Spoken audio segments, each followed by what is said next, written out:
Magandang hapon! Kumusta po? Narito po ulit ang update natin para sa lagay ng ating panahon.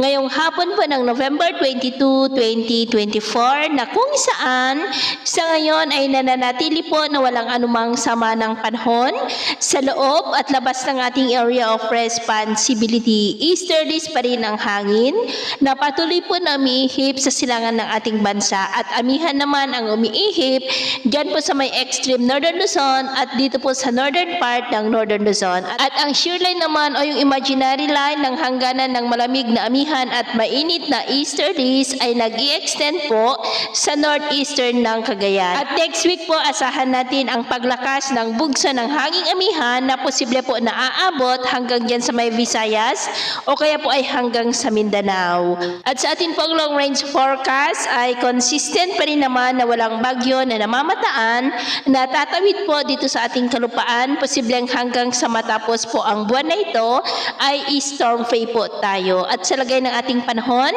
ngayong hapon ay maayos ang panahon sa malaking bahagi ng ating bansa pero dahil sa mga localized thunderstorm ay cloudy skies with isolated rain sa malaking bahagi po ng Mindanao, Panay Island, Negros, Cebu, Bohol, Leyte, Samar Provinces, Palawan, Calapan, Marinduque, ilang bahagi ng Quezon.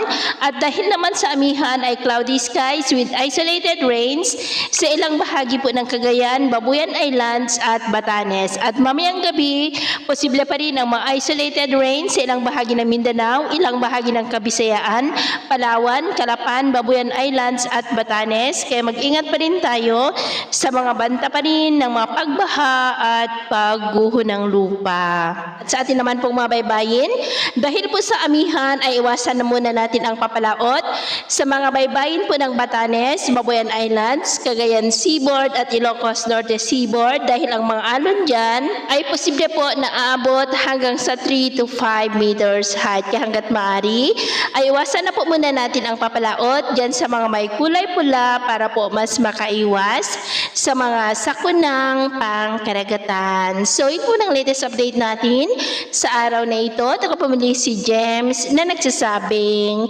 sa kahit na ng pagsubok po na darating sa ating buhay, huwag na huwag po tayong mawawalan ng pag-asa. Thank you and God bless!